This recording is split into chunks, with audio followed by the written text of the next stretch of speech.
Attention, cette vidéo contient des analyses portant sur des thématiques difficiles telles que la violence, le traumatisme psychologique et la souffrance mentale. Certains passages peuvent être éprouvants pour un public sensible. L'objectif ici n'est pas de choquer, mais d'explorer en profondeur les mécanismes de la peur et du traumatisme à travers la saga Silent Hill. Si ces sujets vous affectent personnellement, prenez soin de vous et n'hésitez pas à faire une pause si nécessaire.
J'ai déjà abordé pas mal de sujets différents sur cette chaîne, et cette fois-ci j'avais envie de vous parler de quelque chose d'un petit peu plus personnel. On va parler de jeux vidéo, oui, mais on va surtout parler d'une série en particulier.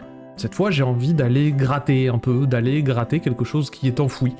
Vous savez, cette sensation de démangeaison au fond de votre cerveau, ce petit truc qui vous dit « Non, faut pas gratter, hein, ça fait mal après ». Ce qui allait devenir le genre du survival horror était représenté alors par deux titres majeurs, Resident Evil et Alone in the Dark. Ces deux jeux se sont démarqués rapidement du paysage et ont posé les fondations du genre, se concentrant sur l'exploration d'un environnement fermé et sur des phases de combat plus dynamiques, bien souvent à l'aide d'armes d'une puissance toute relative par rapport à la menace exposée. Ce genre, donc, que nous avons déjà cité, c'est le survival horror. Dans l'ombre, cependant, un concurrent naissait. Une œuvre censée concurrencer les jeux dont nous avons parlé, notamment sur le plan de l'inspiration globale et sur ce que moi j'appelle à titre personnel l'imagerie populaire. Pour vous donner un exemple, si je vous dis diner américain, normalement, vous pensez à peu près à un truc comme ça. Pour enfoncer encore plus le clou, si je vous dis petite ville de montagne américaine, vous pensez à peu près à ça. Le point commun de ces deux représentations imagées, c'est le côté américain de la chose. On peut pas nier que la culture US a eu une influence majeure au sein des pays européens après la Seconde Guerre mondiale, et ce pour tout un tas de raisons. On va pas non plus aller trop loin en digression dès le début, mais le plan Marshall a eu un rôle dans la propagation de la culture américaine dans le monde entier et dans l'établissement d'un soft power extrêmement puissant, et par conséquent, ça a quand même inspiré un paquet de monde, hein. Dans un petit coin du Japon, Konami, donc, qui était à l'époque un éditeur plus que crédible, était en passe de créer un des plus grands monuments du jeu vidéo, toute époque confondue, et qui fera office de pièce maîtresse du genre de l'horreur psychologique adaptée aux médias du jeu vidéo.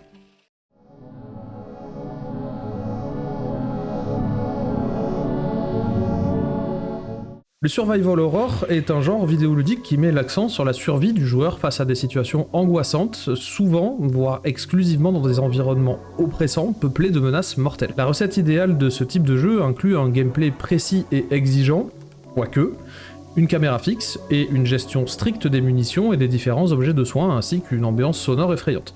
Le gameplay a souvent été de pair avec certaines limitations techniques. Pour la caméra fixe, par exemple, il fallait s'accommoder avec les contrôles du personnage.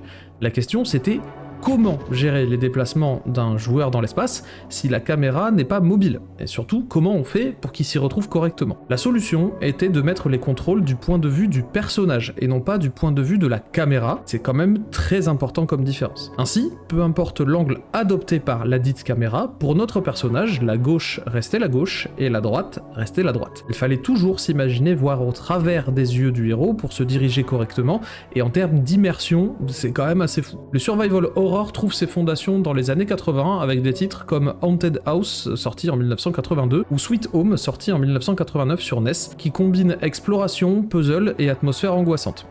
Atmosphère angoissante pour l'époque, hein, on s'entend. Cependant, le terme survival horror fut popularisé par Resident Evil, sorti en 1996, développé par Capcom, souvent considéré comme le premier véritable jeu du genre. Les énigmes font aussi partie intégrante des expériences du genre. Les jeux de survival horror intègrent des environnements labyrinthiques et des puzzles pour ralentir la progression, augmentant l'immersion et cassant le rythme. Le manoir de Resident Evil 1 ou le commissariat du deuxième opus en sont de très bons exemples. Les énigmes de ces endroits trouvent cependant leurs limites aujourd'hui, parce que bon, utiliser le saphir bleu dans les yeux de la statue de la déesse de je sais pas quoi pour ouvrir un mur caché derrière une paroi, bon, on imagine très mal ce genre de mécanisme intégré au sein d'un commissariat. En termes de cohérence, ça le fait pas trop, quoi. Dans les 3 jeux Silent Hill dont nous allons parler, le niveau de difficulté des énigmes peut être ajusté, ainsi que le niveau de gameplay. Pour ceux qui, comme moi, n'ont pas particulièrement d'affect avec les énigmes, c'est tout de même pratique pour éviter de perdre du temps sur des puzzles trop complexes et pouvoir se concentrer sur le reste. Ces énigmes se sont faites assez vieillissantes et le temps passant de moins en moins cohérentes. Mais bon, ça fait partie du truc, hein. J'aimerais au passage vous conseiller le jeu The Medium du studio Bloober Team, responsable du remake de Silent Hill 2 d'ailleurs, qui innove plutôt pas mal et qui a su apporter son lot de nouveautés au genre. Son gameplay qui vous permet de passer d'une réalité à l'autre est franchement cool et vous pourrez ainsi explorer les différentes facettes du jeu sous 2 angles différents. On peut également noter la présence de Akira Yamaoka à la composition sonore, membre de la Team Silent dont nous allons parler un peu après. Pour pouvoir définir ce qu'est un bon survival horror, et ben pour ma part j'aurais tendance à vous dire qu'il y a autant d'horreur qu'il y a de joueurs. Attention, ça veut pas dire que tous les joueurs sont horribles, hein, quoique, juste que chaque joueur peut ressentir une peur différente des autres à son niveau. Certains auront peur des insectes, d'autres des serpents, ou encore de la solitude ou de sentir une présence derrière eux en permanence. C'est un peu bizarre à dire, mais il y en a vraiment pour tous les goûts. Cependant, vous devez être au courant d'une chose, si vous entrez à Silent Hill, vous n'en ressortirez probablement jamais.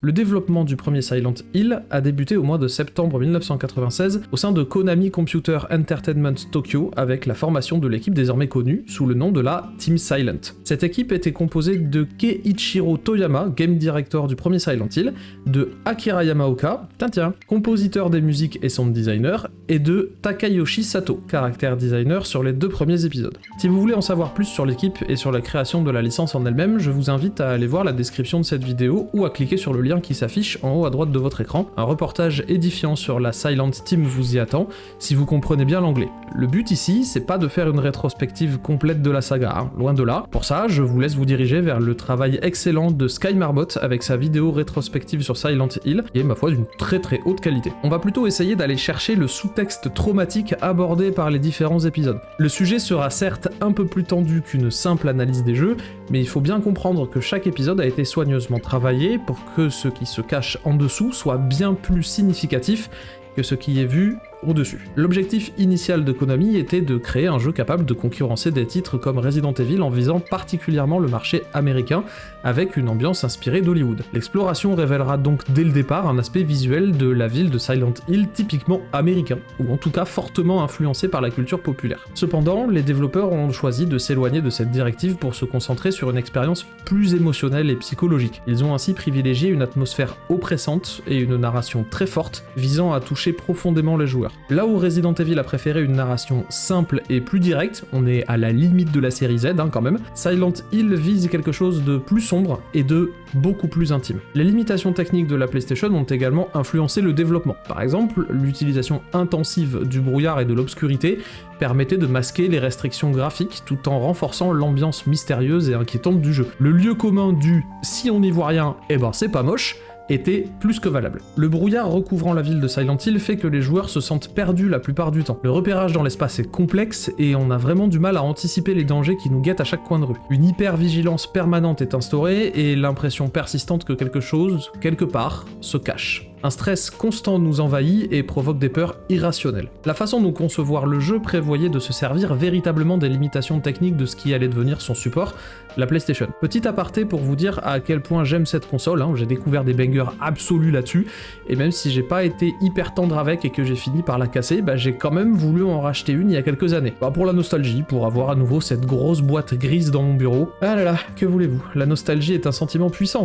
Et puis bon, maintenant que je suis un vieux con, j'ai le droit. Bon, bref, on s'en fout, revenons-en à nos limitations techniques. Certains fans ont compilé le résultat de leur recherche, je pense qu'ils ont dû faire du data mining ou même juste explorer le jeu avec une sorte de D-Maker ou quelque chose du genre, et ils ont constaté que la plupart, si ce n'est la totalité des toits et des immeubles de la ville n'étaient pas présents. Et par pas présents, je veux dire pas modélisés, C'est-à-dire que les toits des bâtiments, ils existent pas, sauf qu'à aucun moment on peut le constater vu que le brouillard est là pour les masquer. On évite le chargement d'assets inutiles dans la mémoire de la console en ne créant tout simplement pas ces assets. C'est vachement ingénieux. Surtout pour l'époque. Ce qu'il faut retenir de ce genre d'initiative créatrice, c'est qu'elle participe à construire une image, et indirectement, ça alimente la légende autour de la création de ces jeux, parce que si on est honnête 2 secondes, la Team Silent est vraiment devenue légendaire. Même sans avoir joué à tous les jeux de la saga, on ne compte plus aujourd'hui encore les personnes faisant référence à la ville de Silent Hill sur les réseaux sociaux, ou même dans le cercle privé. À chaque début de soirée d'hiver où le brouillard envahit la ville, un de vos amis, ou qui que ce soit d'autre, postera ce genre de cliché. Des lampadaires éclairant d'une lumière blafarde, d'une ruelle sombre noyée dans un brouillard plus épais que vos pires cauchemars, voilà ce qu'évoque la ville de Silent Hill, et voilà ce dans quoi vous allez devoir plonger. L'histoire de Silent Hill premier du nom est, comme toute histoire résumée, relativement simple. Nous incarnons Harry Mason qui a décidé de partir en vacances dans la ville de Silent Hill. Déjà, qui part en vacances là-bas, faudrait commencer à remettre en question tes choix de Airbnb, Harry, parce que là, ça va plus du tout. Il part pas vraiment en vacances, en fait. On apprendra au cours de l'aventure qu'il a été plus ou moins attiré là-bas par des forces obscures, mais chut, on en reparlera juste après. Suite à un accident de voiture, il reprend connaissance et part à la recherche de sa fille Cheryl qui a visiblement disparu entre le moment où le pare-brise s'est fait la malle et le moment où Harry rouvre les yeux. Nous passerons donc l'aventure à chercher notre fille tout en plongeant au plus profond de la ville de Silent Hill. On peut très vite comprendre que le jeu va nous raconter une autre sorte d'horreur comparée aux autres canons du genre. Non seulement par la manière dont le contexte est posé, mais également par le fait que la ville semble vivre sous nos yeux. Elle se modifie et passe d'un environnement froid et terne à une espèce de boyau humide et pulsant au rythme d'un cœur invisible, sorte de squelette dépourvu de peau dont on verrait petit à petit les chairs se dévoiler. Au bout d'à peine quelques minutes, du fil de fer, de la rouille et des créatures semblables à des enfants pourvus de longues griffes sont les ingrédients d'un trépas forcé que nous imposera le jeu. Comme un corps cherchant à combattre un cancer, la ville de Silent Hill refuse obstinément de nous laisser franchir ses portes. Une fois arrachés à ce cauchemar indiscernable d'une réalité bien trop violente, c'est Sybil Bennett qui nous accueille. Allongé sur une banquette, Harry semble s'être réveillé en sursaut, pris d'une peur panique. Le ton est donné dès l'introduction. La caméra dynamique change drastiquement des codes classiques du survival horror et permet des angles plus audacieux, bien que plus hasardeux. Techniquement parlant, le personnage a une fâcheuse tendance à se cogner contre les murs à cause justement de cette caméra qui bouge en même temps que lui. Cependant, certains angles sont volontairement fixes pour accentuer cette sensation de mal-être et rappellent les codes du cinéma. Harry aurait pu avoir à peu près n'importe quel type d'objet sur lui pour s'éclairer à ce moment précis, une lampe torche, une lampe à gaz, un bâton lumineux qu'il aurait pu avoir dans sa voiture en cas d'urgence, mais il a choisi d'avoir un briquet. Enfin, les développeurs ont choisi de lui donner un briquet. C'est pas anodin comme choix, vous allez voir ça. La lumière chaude et rassurante du feu donne à Harry ce dont il a le plus besoin à ce moment précis, l'espoir.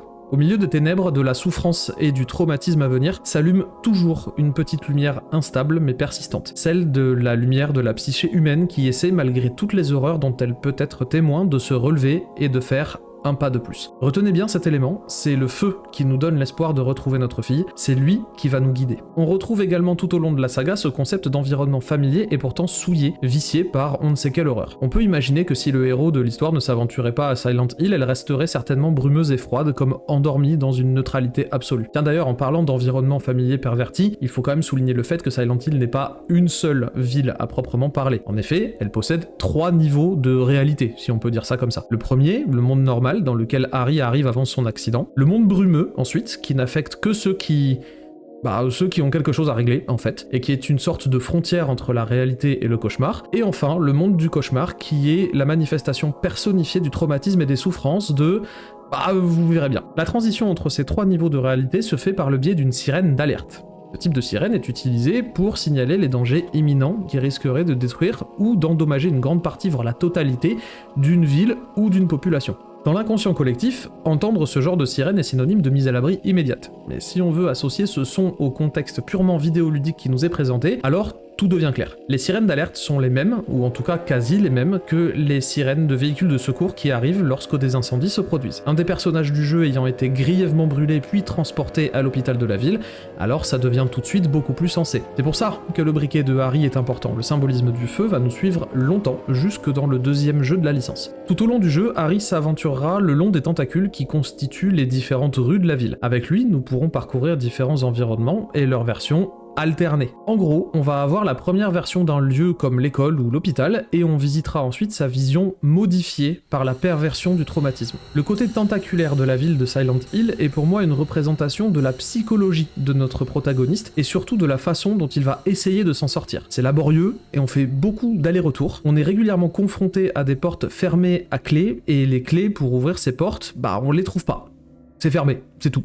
Voilà. On peut le prendre dans l'angle purement game design et estimer que ces portes sont là pour renforcer l'aspect claustrophobique du jeu, et en plus de ça, on construit un faux environnement immense en donnant l'impression au joueur qu'il a encore plus à explorer que ce qui se trouve déjà devant lui. Ou alors, on peut se représenter la ville comme étant les ramifications de la pensée de notre héros, et que ces portes fermées symbolisent les recoins de son cerveau, auxquels il n'a pas envie d'accéder, ou auxquels il n'est pas encore prêt à accéder. Et c'est particulièrement valable pour Silent Hill 2. Mais bon bref, recentrons-nous. La matérialisation de Silent Hill et de tout ce qui la compose, ainsi que de ceux qui la compose, ne doit rien au hasard. Chaque créature que vous croiserez est en quelque sorte le produit maléfique de son environnement. Tout ce qui se cache de mauvais à l'intérieur de chaque être vivant, mais exposé au grand jour et sans artifice. Une beauté intérieure affreusement pervertie. Les enfants décharnés de l'école, les infirmières errant dans les couloirs de l'hôpital, les monstres affreux qui hantent les égouts, tout au sein de cette ville nous rappelle que ce qui y entre n'y ressort pas forcément, ou en tout cas pas indemne. Il faut garder en tête une chose très importante, malgré le fait que la menace soit très présente de la part de la ville et de ses habitants, entre gros guillemets, Silent Hill reste un jeu vidéo de survival horror. Il possède donc les mêmes mécaniques que ses concurrents, à savoir que notre protagoniste doit être isolé et faible pour renforcer encore plus le sentiment de danger. Peu de ressources sont disponibles et il faut explorer soigneusement pour trouver ne serait-ce qu'une petite trousse de soins à peine bonne à panser une plaie. Il faudra souffrir et surtout il faudra l'accepter pour retrouver Cheryl. La souffrance que le joueur va endurer passe également par le système de la radio, provoquant un bruit parasite à chaque fois qu'une menace s'approche de Harry. En plus de signaler la présence d'ennemis sans que le joueur puisse les voir, les bruits qui prennent le pas sur le reste de l'environnement et de l'ambiance sonore provoquent une sorte d'énervement chez le joueur qui finira par se transformer en peur bien plus concrète. Le bruit des parasites de la radio étant très rapidement associé au même sentiment que la sirène, à savoir planquez-vous et vite. Les survival horror utilisent également le système des points de sauvegarde fixes. On ne peut sauvegarder qu'à certains endroits. Cependant, ces endroits sont considérés comme étant safe, étant donné que ce ne sont souvent que des pièces ou des lieux dans lesquels les ennemis ne peuvent pas rentrer, et donc ne peuvent pas nous blesser ou nous tuer. Cette règle de sûreté est un outil extrêmement puissant à utiliser en design, parce que le joueur s'attend à y être en sécurité. Pour que le joueur ait peur, vraiment peur, on prend la seule pièce dans laquelle il est censé être en sécurité, et on la rend aussi dangereuse que tout le reste de l'environnement. Voilà, là on flippe, vraiment. Les contrôles du personnage sont bien sûr très lents, et on constate que c'est une ficelle utilisée à chaque fois qu'un personnage incarné par un joueur doit être diminué par rapport à l'environnement qui l'entoure. À mon sens, retirer cet aspect redonne de la puissance au personnage et supprime l'effet de diminution qu'il ressent. On peut le constater dans le remake de Silent Hill 2 de 2024, où les phases de combat sont beaucoup plus brutales et instinctives. Du coup, on se sent moins en danger et on a tendance à prendre les combats un peu plus à la légère, ou du moins avec un excès de confiance. Je vais pas rentrer dans les détails plus que ça, mais il faut savoir que le Japon et son premier contact avec l'occulte occidental est relativement récent. Dans le reportage que je vous conseillais plus haut, on apprend dès les premières minutes que l'appréhension de l'occulte à la sauce européenne ou américaine s'est faite assez tardivement, vers les années 70, grâce au fameux livre de Nostradamus intitulé Les prophéties. Tout d'un coup, le Japon s'est mis à être comme obsédé par la culture de l'occulte à l'occidental. Bien des années après avoir digéré tout ça, on obtient des œuvres comme The Grudge au cinéma ou Project Zero sorti en 2001, où l'objectif est de photographier des fantômes à l'aide d'un appareil photo et de ces pellicules possédant des propriétés surnaturelles. C'est assez marrant d'ailleurs que cette série de jeux soit particulièrement appréciée au Japon, parce que d'habitude les fantômes ne font pas vraiment peur au public japonais. Bon, mais les mécaniques de ce jeu et la fragilité extrême de notre héroïne en font un très bon survival horror, je vous le conseille. Ce n'est pas pour dénigrer la qualité du scénario de ce premier épisode de la saga Silent Hill, mais il faut bien reconnaître que ce n'est pas forcément le plus palpitant ni le plus original qui ait été écrit. Et pourtant, il a eu droit à son adaptation au cinéma par Christophe Gans. Je vous conseille le film en plus, c'est une des bonnes adaptations de jeux vidéo sur grand écran, et, ça n'engage que moi, la seule qui ait réussi son coup. Le film est une sorte de gros mélange entre Silent Hill 1, 2 et 3, mais franchement, il vaut carrément le coup. Et c'est qu'on en recommande des trucs aujourd'hui, hein, vous allez devoir faire une liste. Côté scénario, donc, Harry découvre que Cheryl est connectée à une sorte de culte local, connu sous le nom de The Order, qui pratique des rituels plus que discutables. Le cœur de l'histoire repose sur une jeune fille nommée Alessa Gillespie, victime d'un incendie orchestré par sa propre mère, Dahlia. Cet acte avait pour but d'invoquer un dieu malfaisant en utilisant le pouvoir psychique de la fillette. Vous vous souvenez des sirènes? Le son des véhicules de secours arrivant sur place après un incendie? Bah voilà, Alessa est le symbole d'une enfance brisée, prise au piège dans une boucle de souffrance. Le fait qu'elle ait créé le cauchemar que symbolise la ville de Silent Hill pour se protéger des souffrances infligées par le culte et par sa mère maltraitante résulte d'un processus psychologique humain naturel bien que complexe, comme souvent avec le cerveau humain d'ailleurs. On va introduire le sujet de la psychologie des personnages de la licence tout doucement à partir de maintenant, mais accrochez-vous quand même parce que c'est velu. En cas de souffrance extrême que l'esprit ne peut endurer, il se crée une division psychique induite par un mécanisme biologique. Les violences subies, de par leur nature impensable, provoquent une réponse émotionnelle incontrôlée, et les hormones de réponse au stress que sont l'adrénaline et la cortisol sont libérées en quantité massive dans le cerveau. En gros, votre cerveau panique et il envoie la sauce pour se protéger. Celui-ci isole donc l'organe responsable de la libération de ces hormones et empêche toute connexion ou réponse émotionnelle à un événement. Tout ça entraîne une coupure émotionnelle entre le sujet et le monde extérieur. On appelle ça la dissociation. Ce mécanisme peut intervenir le temps de quelques minutes ou rester bien plus longtemps actif si la victime reste exposée à des violences au long terme. Alessa fut brûlée vive par sa mère, Dahlia, dans l'espoir que ce sacrifice puisse faire intervenir la naissance de son dieu. Et la puissance d'Alessa et les pouvoirs qu'elle possède la rendirent totalement imperméable à ses souffrances. Elle sépara son amant d'eux dans un ultime geste de protection. D'un côté, Alessa, brûlée vive pour l'éternité, enfermée dans un tourment de calvaire incessant, et de l'autre, un nouveau-né, symbole de la renaissance de l'âme neuve, entre guillemets, d'Alessa, recueillie par hasard par Harry et sa femme, qu'ils prénommèrent Cheryl. Cheryl eut une enfance normale au sein d'un foyer aimant, tandis qu'Alessa, emmenée à l'hôpital de Silent Hill, fut confiée aux soins de l'infirmière Lisa Garland, où pendant 7 longues années, elle endura des souffrances indicibles, ne pouvant ni guérir, ni mourir. Lorsque Harry retrouve sa fille à la fin du jeu, il est trop tard. Les deux fragments de l'âme d'Alessa ont fusionné et ont donné naissance à une créature infernale. Cheryl a donc disparu pour toujours, comme fondue dans l'entité démoniaque. Selon votre manière de jouer, si vous avez tué tous les monstres rencontrés sur votre chemin ou non, si vous en avez esquivé certains selon vos différentes interactions, vous aurez droit à différentes fins. Mais je vais vous exposer que la bonne fin. Une fois le combat contre le démon achevé, l'âme d'Alessa parvient une dernière fois à maintenir le contact physique et confie à Harry un nouveau-né. Réincarnation pure d'Alessa, cet enfant sera baptisé Heather et deviendra l'héroïne du 3e épisode de la licence. Ce premier jeu est une étape majeure dans la création du genre du survival horror psychologique. La Team Silent, composée de juniors à l'époque, vient de se faire un nom, et vient de marquer le paysage vidéoludique à tout jamais. Silent Hill, premier du nom, est ce qu'on pourrait peut-être qualifié de brouillon, entre guillemets, même si j'aime pas ce mot quand on parle d'un jeu pareil. Après, dans la réalité des faits, ça vous poussera vite à vous dire la même chose quand on voit Silent Hill 2 et ce qui en a été fait. Le 2e épisode marquera les esprits de nombreuses personnes dans le monde entier et permettra à la Team Silent d'ancrer définitivement son nom dans l'histoire du jeu vidéo. Mais la ville, à peine née du traumatisme cauchemardesque d'une enfant de 7 ans, n'en a pas encore terminé. Et aujourd'hui encore, elle continue d'accueillir les âmes tourmentées cherchant la rédemption.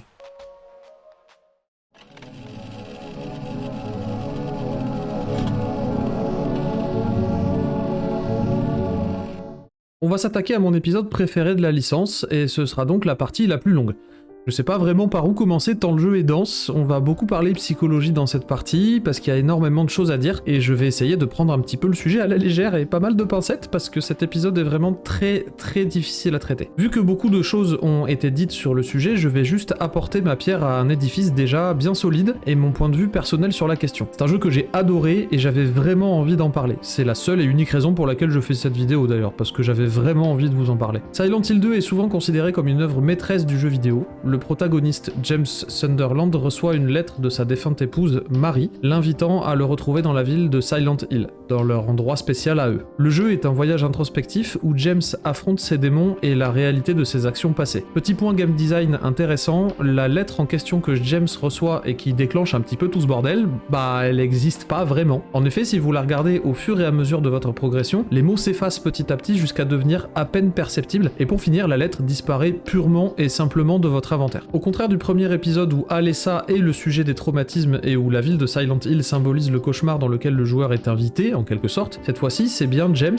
notre héros, qui est la victime, mais aussi l'auteur des violences. On incarne donc l'objet des traumatismes et l'immersion commence par là, par un rapprochement physique entre le joueur et son avatar. James nous est donc présenté pour la première fois se regardant dans le miroir dans des toilettes publiques. Bon bah ouais, c'est dégueulasse, hein, il faut le reconnaître. Les toilettes sont par définition un lieu où...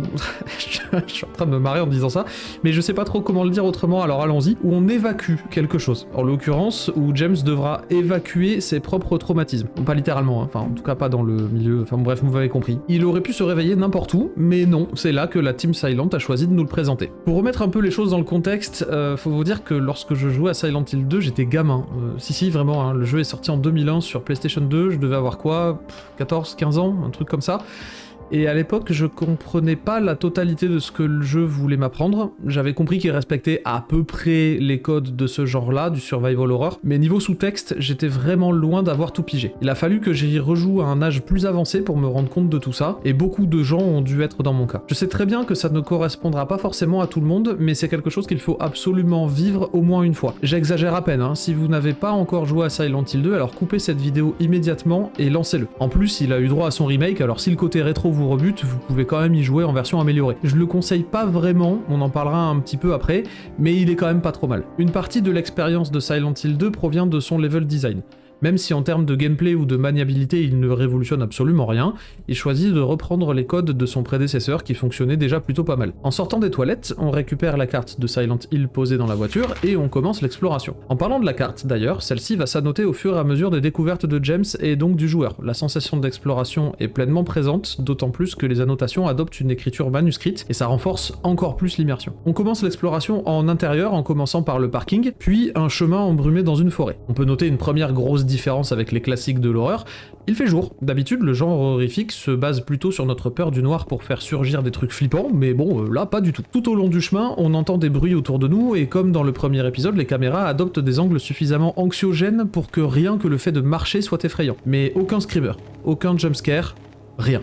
Le joueur a la possibilité d'appuyer sur une touche qui positionne la caméra directement derrière lui, peu importe les circonstances, ce qui permet d'adopter un style de jeu un peu plus TPS que ce qu'il est à la base. Honnêtement, je trouve que ça enlève pas mal de la tension par rapport au design de base de la caméra. Tout au long du chemin dans la forêt, la caméra est positionnée face à James par défaut, et au fur et à mesure se décale pour suivre nos pas et passer progressivement derrière nous, et grâce à ça, on sent tout de suite qu'on plonge dans l'inconnu. On peut donc appuyer sur cette touche pour mettre la caméra derrière nous dès le départ, mais je sais pas, ça enlève un truc. Une fois arrivé au bout du chemin, on croise notre premier point de sauvegarde sous la forme d'un puits au fond duquel est posée une feuille de papier rouge. D'habitude, le rouge est plutôt associé à quelque chose de négatif, mais culturellement, le Japon en a décidé autrement. Le rouge est la couleur du sacré, et donc c'est normal qu'elle soit associée à des trucs positifs, comme des cœurs, de la vie ou un point de sauvegarde. Un des exemples les plus frappants d'ailleurs, hein, c'est dans Zelda, c'est des cœurs qu'on récupère et tous les cœurs sont rouges. La sortie se fera par l'arrivée au cimetière de Silent Hill, et c'est là où je veux soulever un point assez particulier. On va croiser notre premier personnage, Angela, qui va insister très lourdement sur le fait que Silent Hill semble bizarre. Malgré ses avertissements, James a l'air d'être complètement détaché, totalement absent. Il lui répond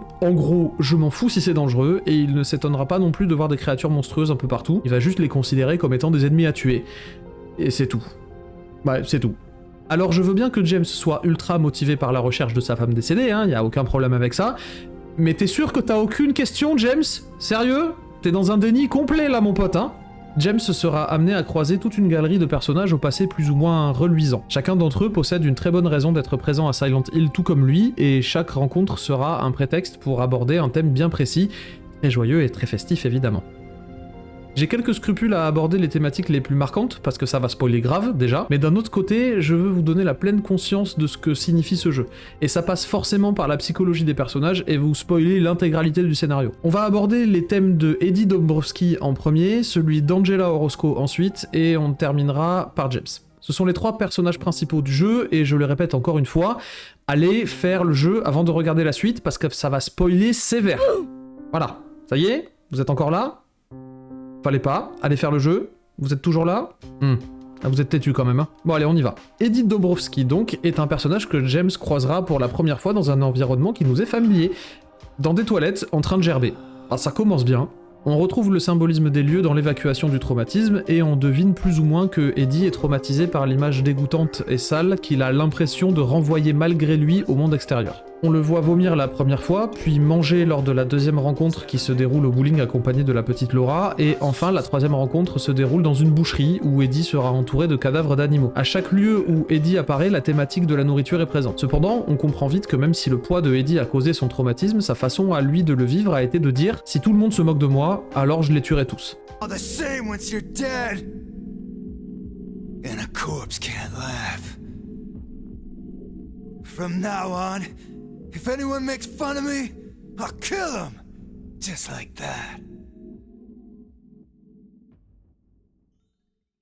Ayant subi énormément de moqueries à cause de son apparence physique, Eddie en a développé une colère irraisonnée, alimentée par une paranoïa constante qui le poussera à penser qu'absolument chaque personne qu'il croise se moque de lui. Cela dit, Eddie ne semble pas être présent à Silent Hill pour les bonnes raisons, si je peux dire ça. Contrairement à James ou Angela, il ne semble absolument pas regretter ni vouloir expier les fautes qu'il a commises, ou même juste vouloir les comprendre. Et il se sent parfaitement à l'aise avec ce qu'il a fait, du moins en apparence. Silent Hill se manifeste et appelle les gens qui possèdent d'une part d'ombre, qu'ils veuillent la régler ou non. Eddie est donc parfaitement à sa place, mais lorsque la ville se manifeste à lui, c'est avec des choses que Eddie apprécie. De la nourriture, de la compagnie, et la possibilité de tuer pour de vrai. Ce pauvre homme a passé toute sa vie à se faire moquer par les autres et n'a jamais pu avoir le contrôle sur son existence, ni aucune forme de pouvoir. La ville lui montre ce que le vrai pouvoir signifie, avec tout ce que ça implique de négatif, mais au lieu d'avoir peur du véritable visage de Silent Hill, et donc par extension, du sien, il commence à apprécier. Son comportement aussi entre des moments de lucidité et une perte totale de contact avec la réalité,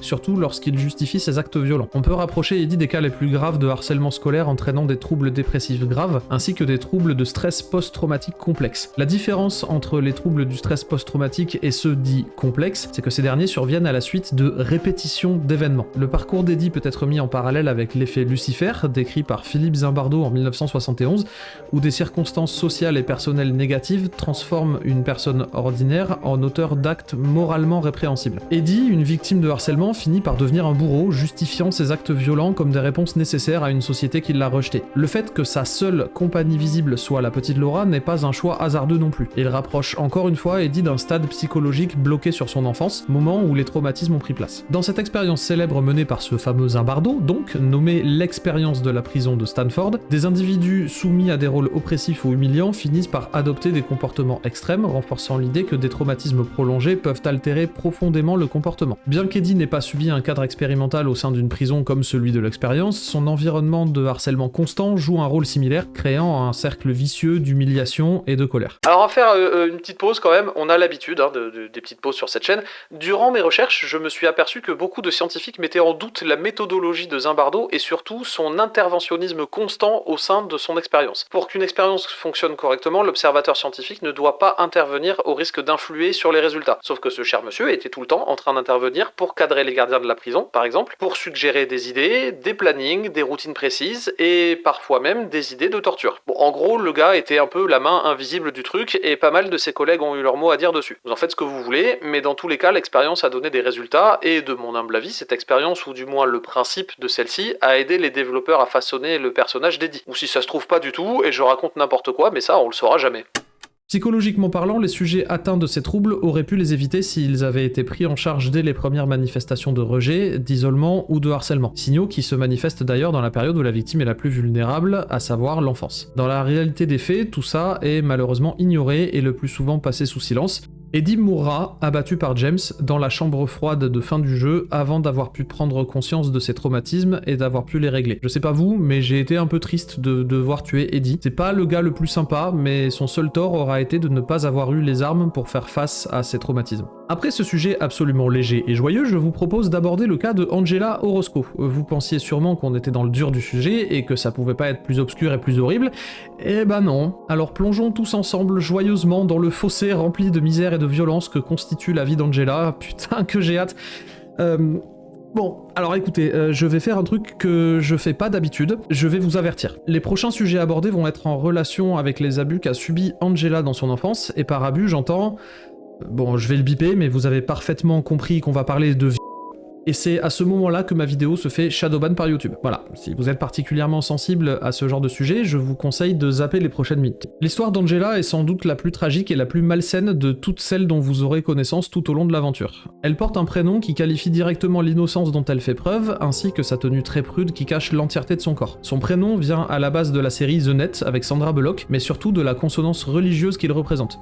Le coup de la série est un peu marrant, je trouve, surtout qu'à l'époque c'était vraiment nul. James la rencontre dans un cimetière, à attendre, et elle prévient notre héros que la ville semble bizarre, comme on l'a vu plus haut. C'est d'ailleurs la seule qui arrive à sentir ce danger latent présent à Silent Hill. Les autres personnages semblent encore plus détachés que James à ce sujet. Sa voix est enfantine, elle cherche sa maman, et elle paraît relativement perdue. Cette première rencontre ne dure pas très longtemps, et les véritables révélations par rapport au passé d'Angela se feront de façon implicite lors de la deuxième rencontre dans les Blue Creeks Apartment. Angela a su trouver elle seule le chemin la menant vers Silent Hill malgré le fait qu'elle ait prévenu James de la dangerosité de ces lieux, ce qui renforce encore une fois le fait que chaque personnage est présent à Silent Hill pour une bonne raison. Angela nous attend, lors de la deuxième rencontre, allongée au sol, tenant un couteau à la main et regardant son reflet dans un grand miroir. Le ton de voix est beaucoup moins enfantin que la première fois, et les aigus d'une voix innocente ont laissé place à une sonorité désabusée, répétitive, comme si elle avait l'habitude.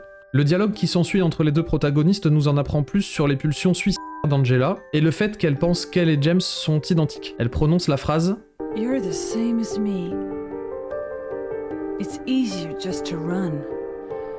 Besides, is what we deserve.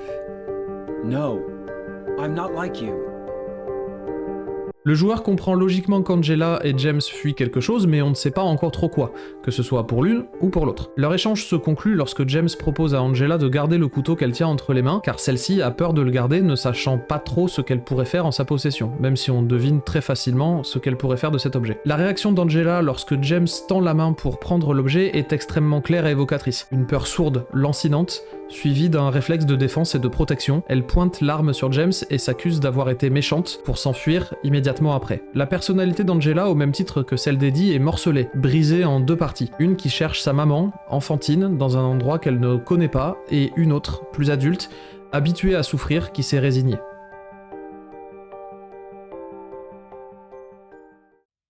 La troisième rencontre entre Angela et James est celle que nous allons aborder maintenant, et c'est à ce moment-là qu'on va véritablement comprendre ce qu'Angela a subi tout au long de sa vie. Dans la zone du labyrinthe, on peut trouver un article de journal ensanglanté indiquant que Thomas Orozco, un bûcheron, a été poignardé mortellement au cou avec un couteau et que la police a ouvert une enquête pour meurtre. James entend ensuite la voix d'Angela crier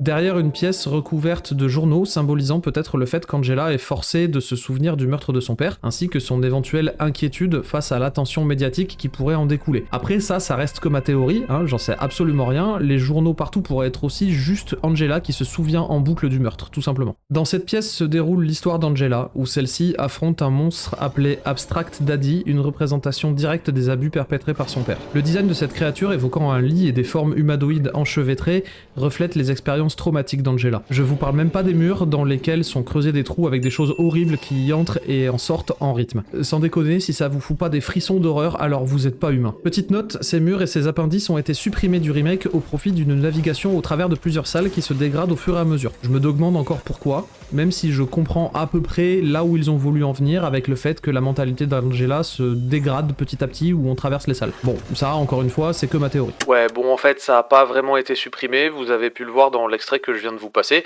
Le truc, c'est que l'emphase est clairement moins mise dessus que dans la version du jeu original. Je maintiens, je me demande pourquoi avoir diminué l'effet de ces appendices alors que c'était une image très claire, voire même un petit peu trop, de ce qu'avait subi Angela. C'est un choix, mais c'est vrai que sur moi, ça a pas trop fonctionné, quoi. À la suite du combat de James contre le boss de cette zone, la réaction d'Angela illustre une catharsis incomplète. Elle s'exprime par la violence, mais semble incapable d'accepter ce traumatisme et indirectement de comprendre le message que veut lui communiquer Silent Hill. Les abus et les traumatismes subis par Angela l'ont conduite à s'enfermer dans un cycle d'autodépréciation et de désespoir, aggravé par l'absence de soutien familial. Comme beaucoup de survivants d'abus, elle se perçoit comme responsable de ce qui lui est arrivé. Sa quête à Silent Hill semble davantage motivée par une recherche de délivrance que par un véritable espoir de résolution, et on peut également mettre ça en parallèle de ses pulsions suicidaires. qui sont la conséquence directe de ces traumatismes. Une expérience psychologique menée par Perry et Salavitz en 2006 a montré que les enfants exposés à des environnements abusifs prolongés développent des altérations dans leur manière d'interagir avec le monde. Ces altérations se manifestent par des attentes constantes de menaces et des comportements d'évitement social. Angela incarne parfaitement ces traits, vivant dans une peur perpétuelle et rejetant toute tentative de connexion humaine. Dans un cadre thérapeutique, une approche comme la thérapie des schémas ou la thérapie EMDR pour Eye Movement Desensitization and Reprocessing, ouais, c'est pas facile à prononcer, hein, me jugez pas trop vite sur l'accent anglais, pourrait aider Angela à réintégrer ses souvenirs traumatiques de manière moins destructrice. L'EMDR consiste en une série de mouvements effectués par le thérapeute que le patient doit suivre avec ses yeux. C'est un processus de libre association des idées, sensations, émotions et pensées qui intervient, comme lorsqu'on rêve la nuit en fait.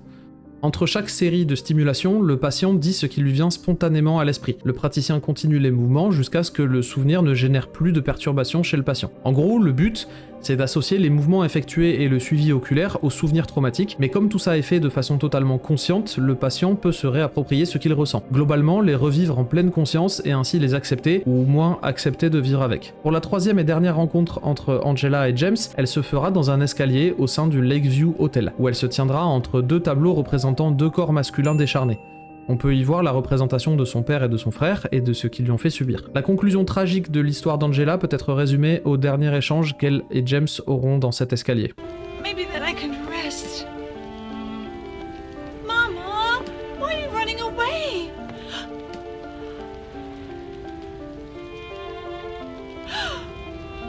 You're not my mama. It's you. Oh, I'm sorry. Angela, no.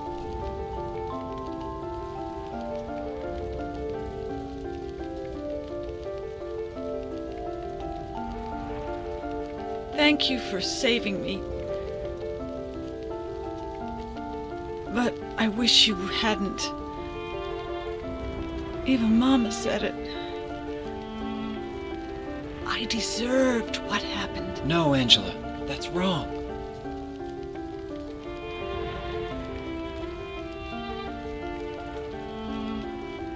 No, don't pity me. I'm not worth it.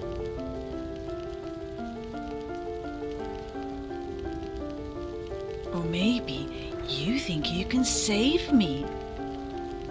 Will you love me? Take care of me? Heal all my pain?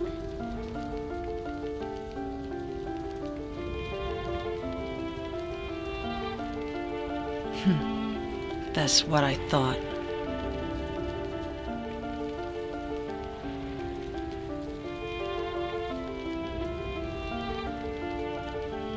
James, give me back that knife. No. I won't. Saving it for yourself? Me? No. I'd never kill myself.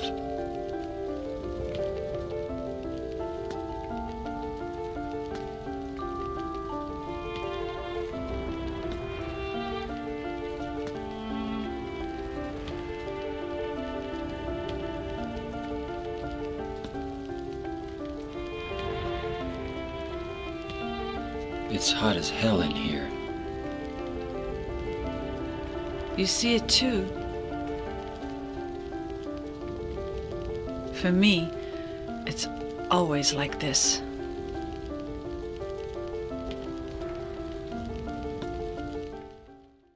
On va conclure ici le chapitre sur Angela. Elle est un miroir poignant des survivants de traumatismes complexes. Par son histoire et son comportement, elle illustre les effets psychologiques dévastateurs des abus, tout en évoquant la difficulté à trouver une forme de réconciliation personnelle. Si Silent Hill agit pour James comme un outil de confrontation et d'acceptation, elle reste pour Angela une prison qui perpétue son cycle de souffrance. Elle ne comprend pas pourquoi elle est là et continue de subir la confrontation que lui impose la ville sans parvenir à s'en extraire. Cette dualité en fait un personnage profondément tragique tragique dont l'analyse peut éclairer la manière dont les abus façonnent les survivants, tant dans la fiction que dans la réalité clinique. Eddie et Angela, c'est un peu comme deux miroirs brisés par les coups de la vie qu'on aurait complètement oublié de réparer et laissé de côté. Ils incarnent à eux seuls des facettes différentes du trauma, Eddie avec sa rage explosive et Angela avec son désespoir écrasant. Ce qui est fascinant et surtout très triste, c'est que ni l'un ni l'autre ne trouvent de véritable rédemption à Silent Hill. La ville leur offre une chance de guérir, mais peut-être que ce n'était tout simplement pas la bonne méthode pour les aider. Si Eddie et Angela échouent à briser leur chaîne, ils nous rappellent une vérité brutale et très inconfortable. Vivre avec ses blessures est un combat, et sans aide, ou en tout cas sans la bonne, on peut facilement le perdre. Et puis, au milieu de tout ça, il y a James Sunderland. James qui est un cas encore plus complexe. Contrairement à Eddie et Angela, il est à la fois victime et bourreau, hanté par un acte irréparable. Ce qu'il y a de terrifiant avec James, c'est que son traumatisme n'est pas seulement lié à ce qu'il a subi, mais aussi à ce qu'il a fait. James vacille, coincé entre le déni et une culpabilité qui le ronge. C'est précisément ce numéro de funambule entre fuite et acceptation qui fait de son parcours le cœur même de Silent Hill 2. À travers lui, on explore une question centrale. Peut-on vraiment se pardonner d'avoir commis l'impensable? Eh ben alors, vous êtes encore là? Hein? On est content ou on n'est pas content? Bon, en écrivant tout ça, je suis vraiment en train de me demander si j'ai pris la bonne décision. Quand je vous disais que Silent Hill 2 était un sacré morceau et quasiment mon jeu préféré ever, je plaisantais vraiment pas. Attention parce que les sujets qu'on a traités jusque-là étaient complexes et surtout très sensibles, mais là on va parler de notre personnage principal. Ah! Le héros, celui qui doit aller jusqu'au bout de sa quête sans fléchir, jamais, le fameux chevalier blanc, et qui doit apporter récompense et satisfaction à vous qui tenez la manette. Ah oui, les spoilers sur la fin et sur le twist qui l'accompagne commencent ici. Si jamais vous savez pas de quoi je parle, bah au moins vous êtes prévenus.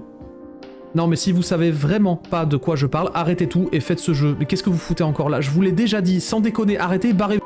Pour bien commencer, le voyage de James à Silent Hill est autant une confrontation avec son passé qu'une exploration de sa psyché brisée. Il est tenté par la mort de sa femme, Marie, qu'il a lui-même tuée pour mettre fin à ses souffrances alors qu'elle luttait contre une maladie en phase terminale. Cet acte qu'il justifie comme un geste d'amour et de compassion est aussi profondément enraciné dans une frustration égoïste, celle de l'impact que la maladie de Marie a eu sur sa vie, leur intimité et son propre bien-être. Le cœur de Silent Hill devient alors un champ de bataille psychologique où il doit faire face aux manifestations de ses sentiments refoulés, de la culpabilité et de ses désirs inavouables. Les monstres que James rencontre ne sont pas seulement des ennemis à tuer dans un jeu vidéo, même s'il semble les considérer comme tels. Ce sont surtout des projections de ses traumatismes et de ses conflits internes. Vous allez très vite comprendre pourquoi. Les Lying Figures, ces créatures emprisonnées dans une sorte de camisole organique qui représentent l'état de Marie enfermée dans son corps malade.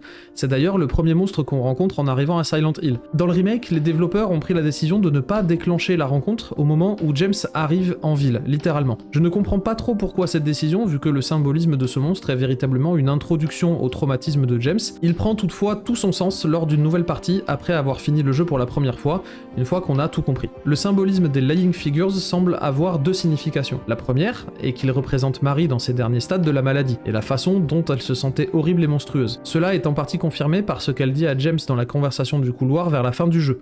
Mary, what are you saying? Look, I'm disgusting. I don't deserve flowers. Between the disease and the drugs, I look like a monster. L'autre signification pourrait être l'angoisse et l'impuissance que James a ressenti face à la perte de sa femme. Il ne pouvait rien faire pour l'aider et ce monstre a littéralement les mains attachées dans le dos. Masahiro Ito, le character designer, a également confirmé que le design des créatures avait été inspiré par la forme d'un sac mortuaire, autre rappel de la mort de Marie. Les mannequins, quant à eux, avec leurs deux paires de jambes disproportionnées, évoquent la frustration de James et sa culpabilité liée à son désir envers d'autres femmes pendant que Marie était malade. Alors oui, c'est glauque, dégueulasse, horrible, tout ce que vous voulez, mais reconnaissez que c'est quand même vachement recherché. Prenons comme troisième et dernier exemple Maria, une version idéalisée de Marie, mais plus sensuelle et séduisante. Ce n'est pas un monstre à proprement parler, quoique ça serait quand même sujet à débat, mais un PNJ que James rencontrera. Maria représente le désir de James pour une Marie en bonne santé, aimante et attirante, mais elle incarne aussi son incapacité à accepter la réalité de la mort de sa femme. Maria est condamnée à mourir encore et encore tout au long du jeu, symbolisant l'incapacité de James à laisser aller son passé et à accepter ses propres actions. Elle est une projection et n'existe pas réellement, tout comme la majorité des obstacles que devra confronter James pour réussir à accepter son acte. Et maintenant, mon préféré, Pyramid Head.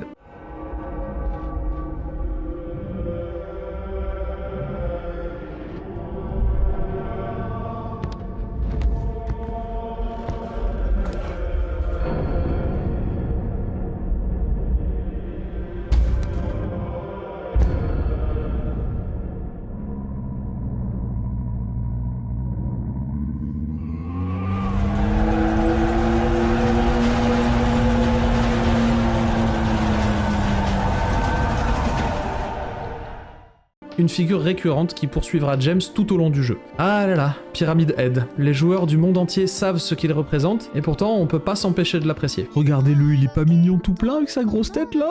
Oui, il est mignon. Pure représentation de la culpabilité de James, à la fois juge et bourreau, Pyramid Head n'aura pas une seconde de repos et poursuivra James tout au long du jeu. Remarquez que Pyramid Head poursuit James, et il passe son temps à se cacher. C'est un acte de déni absolument terrifiant ça aussi, et il a vraiment un bandeau sur les yeux et ne veut absolument pas prendre conscience de ce qu'il a fait. Pyramid Head est brutal, impitoyable et associé presque à chaque fois à des actes de violence sexuelle. Reflétant à la fois la culpabilité de James pour ses propres fantasmes réprimés et son besoin subconscient d'être puni pour le meurtre de Mary. Une scène très marquante qui illustre parfaitement cette phrase est celle-ci.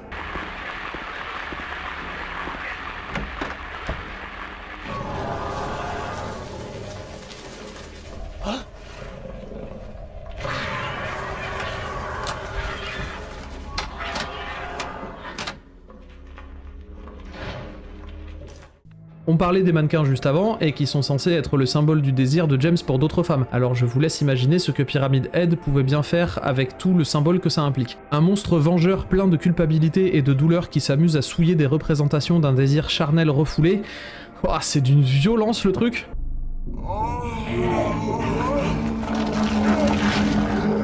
Son design en lui-même avec sa stature massive et son casque pyramidal lourd inspiré des chars d'assaut suggère une punition volontaire. La tête de la créature semble être une charge imposée à la fois à lui-même et à James, reflétant le poids insupportable de la culpabilité de celui-ci. Chaque rencontre avec lui est une confrontation directe avec les parties les plus sombres de James. C'est également une figure visant à rappeler à James qu'il n'est qu'humain et présente pour l'aider à se souvenir de ses actions passées, quoique le mot aider veuille dire dans cette situation d'ailleurs. Il faut noter qu'à la fin du jeu, lors de la confrontation contre le boss final, Pyramid Head est rejoint par Pyramid Head.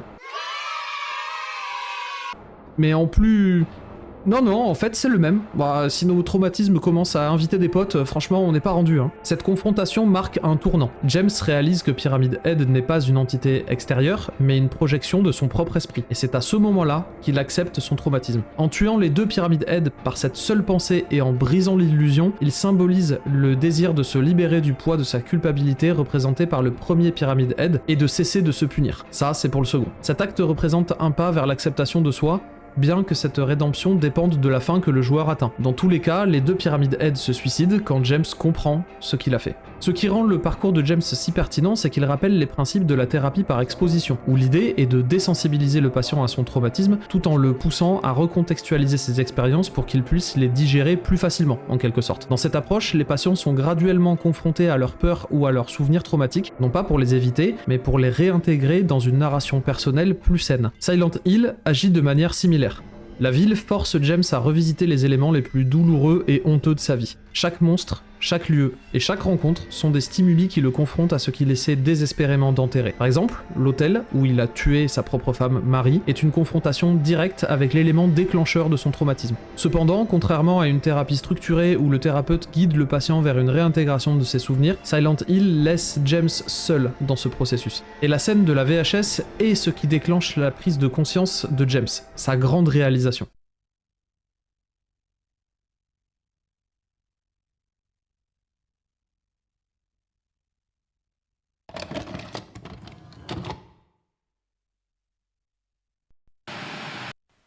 Are you taping again? Come on. I don't know why, but I just love it here. It's so peaceful. You know what I heard? This whole area used to be a sacred place.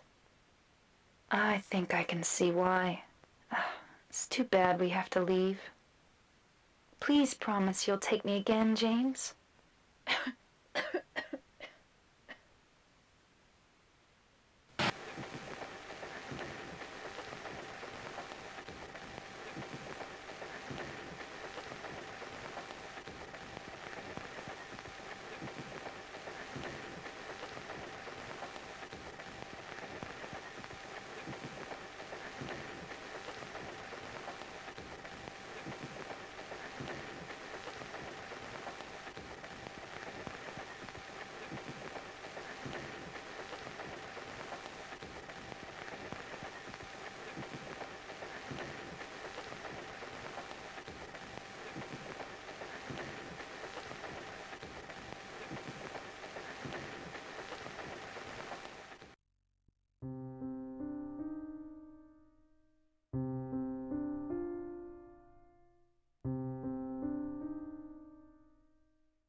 Mary.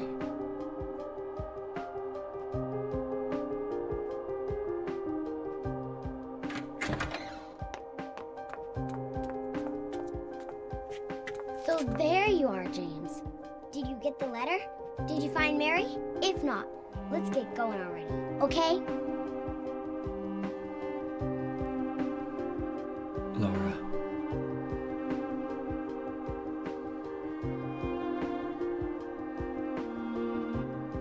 Mary's gone. She's dead.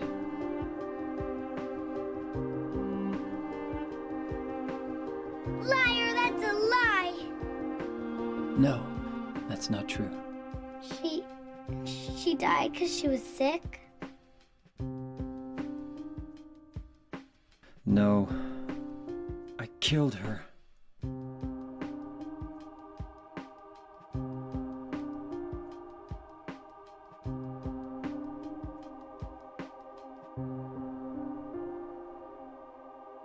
You killer! Why'd you do it?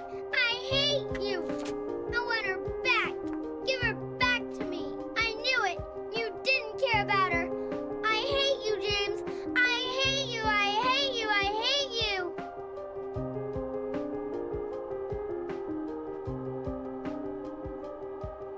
She was always waiting for you. Why? Why?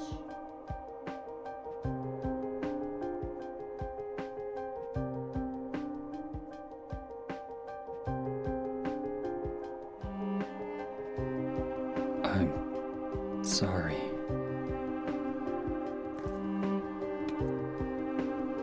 The Mary you know isn't here.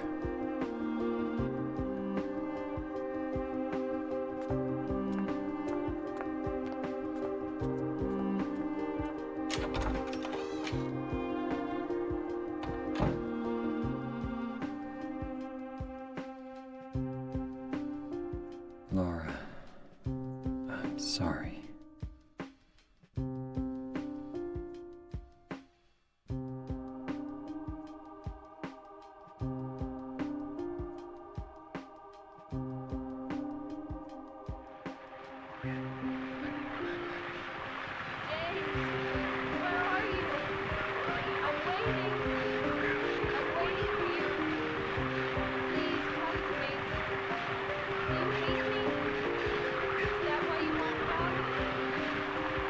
That voice.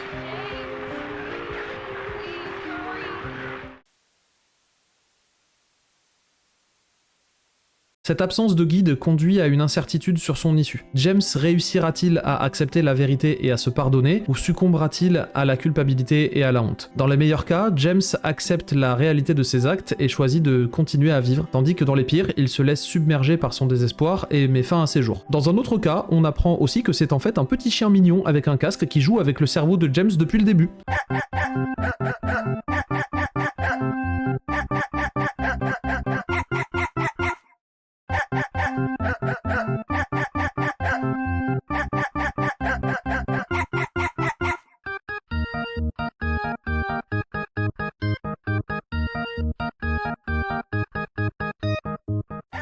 Bah quoi, fallait bien alléger un petit peu le sujet, non? Comme à chaque fois, on reconnaît bien la capacité de Silent Hill à arracher les couches de protection que la psyché humaine a su mettre en place pour se préserver et ainsi exposer les traumatismes à vif. L'exploration de la ville de Silent Hill par les différents personnages et leurs interactions entre eux nous rappelle que si la confrontation avec nos peurs est essentielle pour la guérison, elle nécessite aussi et surtout un accompagnement empathique pour éviter que le processus ne devienne destructeur. Car la ville n'est pas un outil de guérison bienveillant et attentionné, elle est la projection de vos peurs et de vos traumatismes les plus enfouis, et elle vous les jettera en plein visage, sans aucun moyen d'y échapper.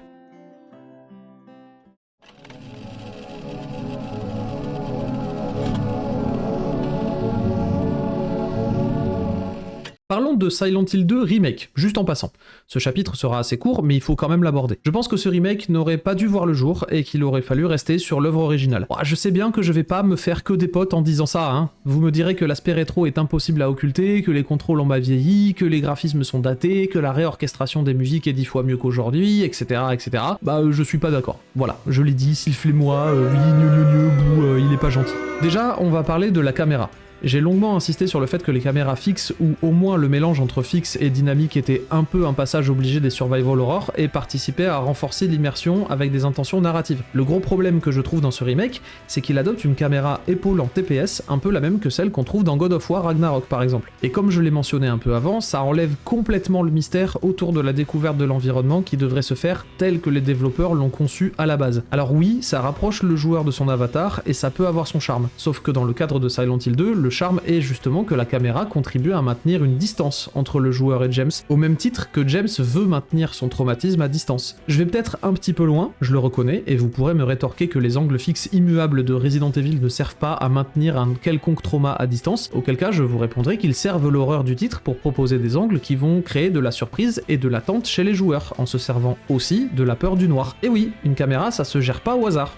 Je trouve l'argument que ça renforce l'immersion un petit peu facile sur ce coup-là. Vous l'aurez compris, je suis vraiment pas fan de la caméra adoptée dans ce remake. Renforcer l'immersion au prix de la tension constante qu'imposent les angles fixes ou au moins légèrement dynamiques de la caméra originelle est un choix qui ne fonctionne pas du tout dans ce jeu précis. Dans un autre, oui, sûrement, mais là, je trouve que ça marche pas. On pourrait également noter que les phases de combat en relation directe avec la position de la caméra deviennent plus nerveuses, plus instinctives et beaucoup plus brutales. On est en pleine possession des moyens physiques de James et la sensation d'invulnérabilité intervient très rapidement. Le seul truc qui nous empêche de rouler littéralement sur le jeu, c'est la rareté des munitions. Le combat au corps à corps est très bien géré, certes, il y a des esquives et tout, c'est hyper nerveux, mais on est très loin de la lenteur et de la vulnérabilité naturelle transmise par des contrôles lourds et poussifs de l'œuvre originale. Encore une fois, redonner de la puissance au personnage incarné par le joueur équivaut à une diminution de la sensation de vulnérabilité. Dans un jeu où le propos principal est justement que le protagoniste est vulnérable à ses propres traumatismes et à son environnement, je trouve ça un peu dommage. En gros, cette sensation de décalage entre les actions accomplies et le propos narratif d'un jeu, ça s'appelle la dissonance ludonarrative. Exemple frappant, dans Uncharted, on incarne un bon papa de famille respectueux, respectable, aventurier, propre sur lui, aimant, avec de l'humour, qui se bat pour la justice, la paix dans le monde, qui part à la chasse au trésor, blabla, oui, mais bon, hein, bon bref, vous avez compris, le gars c'est Miss France, hein, qu'on soit clair. Sauf qu'il dégomme des dizaines d'ennemis à grands coups de flingue pendant tout le long du jeu. J'ai même pas envie de compter combien il en tue tellement il y en a. Ce sentiment entre l'action accomplie et la narration indirecte ou non était quasiment inexistant dans Silent Hill 2 original. Il est omniprésent dans son remake. Dommage. Graphiquement parlant, le remake possède de très grandes qualités. En même temps, c'est le moteur Unreal Engine 5 qui le fait tourner et pour l'utiliser régulièrement, c'est un sacré bon moteur. C'est pas pour rien que c'est le numéro 1. Bon, par contre, quand on a vu un jeu sous Unreal, on le reconnaît très vite. Pas un problème en soi, mais il faut admettre que la patte de Unreal Engine le rend tout de suite reconnaissable. Le moteur donne un côté très réaliste au rendu et je trouve qu'on sort un peu de l'aspect irréel de Silent Hill pour entrer dans une ville fantôme un peu trop classique. Ça fonctionne, hein, c'est pas le sujet, mais ça imprime beaucoup moins la rétine que l'œuvre originale. De même pour la modélisation des personnages qui enlève un charme non négligeable au character design. Le côté un peu indiscernable de l'original était passé à la moulinette de la technique pour un rendu ultra propre et réaliste. Bon, entre Eddie qui ressemble juste à un gros ado boutonneux et Angela qui a la même tête que David Duchovny, sérieux, on n'est pas sur un upgrade de grande qualité. La qualité graphique des environnements s'en trouve grandement améliorée aussi, mais même problème. Tout devient trop réaliste. On n'a plus cette impression d'évoluer dans un truc complètement hors du temps qui nous appelle et qui nous emprisonne. Il faut tout de même reconnaître un respect global du jeu original. On va pas se voiler la face, le remake est un bon équilibre entre ce qu'il fallait changer et ce qu'il fallait conserver. Les phases d'action ne sont pas le cœur du jeu, c'est pour ça que ces moments ont été totalement refaits, parce qu'ils pouvaient se permettre justement de refaire ce point précis. À côté de ça, Bloober Team a su respecter l'ambiance et la montée en tension qu'on sent tout au long de la progression de James. Je persiste en disant qu'il ne fallait pas forcément réaliser ce remake, vu l'ampleur de ce qu'était Silent Hill 2 à l'époque. Les développeurs ont réussi ce que beaucoup pensaient impensable, remettre Silent Hill 2 au goût du jour et l'adapter à une nouvelle audience, sans le trahir. Même si c'est pas ma tasse de thé, il faut quand même saluer la performance. Voilà, c'est mon avis sur le remake et j'ai l'impression qu'il est pas trop partagé. Dites-moi ce que vous en pensez à votre tour dans les commentaires, n'hésitez pas, hein, lâchez-vous, la section commentaires est là pour ça. Et on va maintenant évoquer le 3e épisode de la licence, sobrement intitulé Silent Hill 3.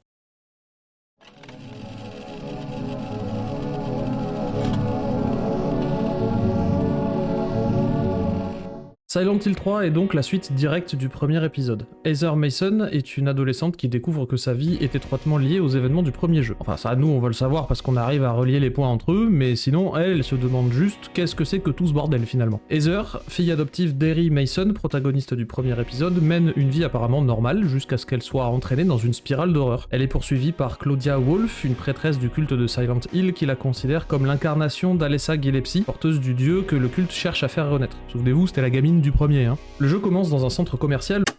Le jeu commence véritablement dans le parc d'attractions où Heather semble vivre une sorte de cauchemar, mais bon, en termes de scénario, d'histoire, etc., ça commence véritablement dans le centre commercial où elle rencontre le détective pour la première fois. Je vais éviter de passer sur toute l'intro avec le cauchemar, on sait très bien qu'elle rêve, de toute façon c'est suffisamment explicite, on passe à la suite. Où Heather est attaquée par des monstres au design absolument dégueulasse, et en fuyant, elle découvre que la réalité se déforme autour d'elle, laissant place à l'autre monde, l'Otherworld, en gros, une version cauchemardesque et corrompue de son environnement. À mesure qu'elle progresse, Heather apprend que le culte de Silent Hill veut utiliser son corps pour donner des sens à leur dieu. Cependant, elle refuse de se soumettre à ce destin et entreprend une vengeance contre Claudia qui a assassiné son père adoptif, Harry. Heather traverse des lieux symboliques comme l'hôpital de Brookhaven ou le parc d'attractions Lakeside avant de retourner à Silent Hill. Là, elle utilise un artefact, la Glaophotis. What the fuck is this? I don't know. Pour expulser l'embryon du dieu de son corps. Dans l'affrontement final, elle triomphe du dieu en le détruisant, mettant ainsi un terme définitif aux machinations du culte. Bon, on va contextualiser un petit peu la chose parce que je vous sens un peu perdu. Oui, on reboucle avec le premier épisode de la série, et comme le premier, il reprend les mêmes codes et les mêmes défauts. Selon moi, il y a un gros problème avec Silent Hill 3. À votre avis, c'est quoi le thème le plus exploré, le plus rincé et le plus surexploité qu'on puisse trouver lorsqu'il s'agit d'incarner un personnage de jeu vidéo et de créer une quête à celui-ci? Allez, on cherche. Non? Non? Toujours pas? Bon, je vous le dis. Bah, c'est la vengeance. Et il se trouve que la quête de Heather est une quête entièrement orientée autour du fait de venger son père, Harry, abattu par les membres du culte de l'ordre présents dans le premier jeu. Bon, déjà ça part mal. Au contraire de James Sunderland et de sa quête introspective qui explore la culpabilité et l'autopunition pour un acte innommable, on part directement dans une quête vengeresse sans pitié où Heather fera tout pour retrouver ceux qui ont tué son daddy. Alors je dis pas que c'est pas bien, hein, mais il faut admettre que, comme le premier jeu, le scénario est assez basique. Enfin, faut reconnaître que c'est déjà moins profond que le deuxième épisode, vous trouvez pas? Dans Silent Hill 3, Harry Mason est présenté comme un père aimant qui a tout sacrifié pour protéger Heather, sa fille adoptive. Des années plus tard, Harry vit une existence discrète avec sa fille. Il est représenté comme un homme usé par les horreurs qu'il a vécues, mais profondément dévoué à sa fille. Cependant, la paix qu'ils ont construite est brisée lorsque Claudia décide de ramener Heather dans leur orbite pour réaliser leur plan. Heather rentre chez elle après une série d'événements cauchemardesques seulement pour découvrir le corps sans vie de son père. Harry a été assassiné par un missionnaire, un monstre envoyé par Claudia. Cette scène est délibérément brutale et déchirante, soulignant l'horreur du moment. Heather trouve son père affalé sur le fauteuil, immobile, avec des traces de lutte autour de lui. Le jeu ne montre pas directement l'acte du meurtre, mais il laisse des indices visuels et narratifs sur la violence de la scène. La mort de Harry n'est pas seulement physique, elle représente une rupture émotionnelle pour Heather qui se voit brutalement privée de la seule figure protectrice et aimante de sa vie. La réaction immédiate de Heather est une rage dévorante. Contrairement à d'autres protagonistes de la série comme James, dont les traumatismes le rendent introspectif et consumé par la culpabilité, Heather est motivée par une colère dirigée vers un ennemi très clair.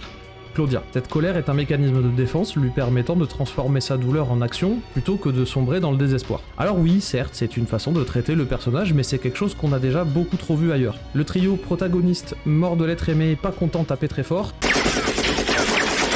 et respecté à la lettre et par définition rend un peu tout moins intéressant. Cependant, ce qui marche plutôt pas mal, c'est que la mort de Harry agit comme un catalyseur personnel sur Heather. Elle transforme son chagrin en force.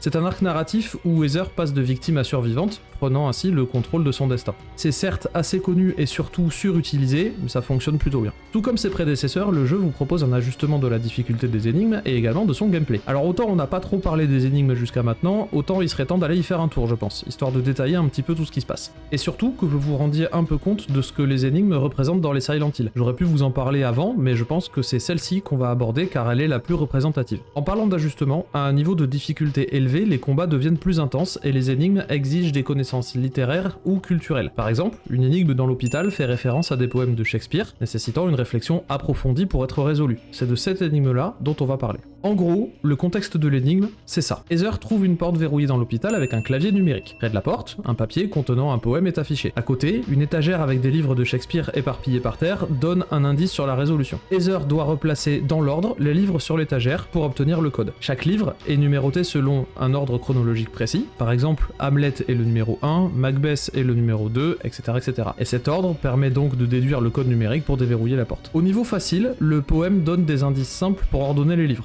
Une fois les livres rangés correctement, les numéros visibles sur la tranche forment directement le code à entrer, aucune connaissance littéraire n'est nécessaire, et la solution est quand même assez intuitive. Au niveau normal, ça se corse un poil.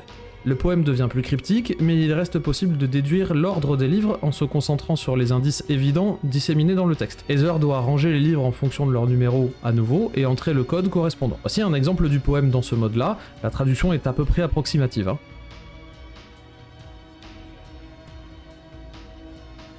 En mode hard, c'est là où ça devient tendu. L'énigme atteint un niveau de complexité très élevé qui exige une compréhension des thèmes et des contenus des pièces de Shakespeare. Voici un exemple du poème dans ce mode, je vous l'affiche.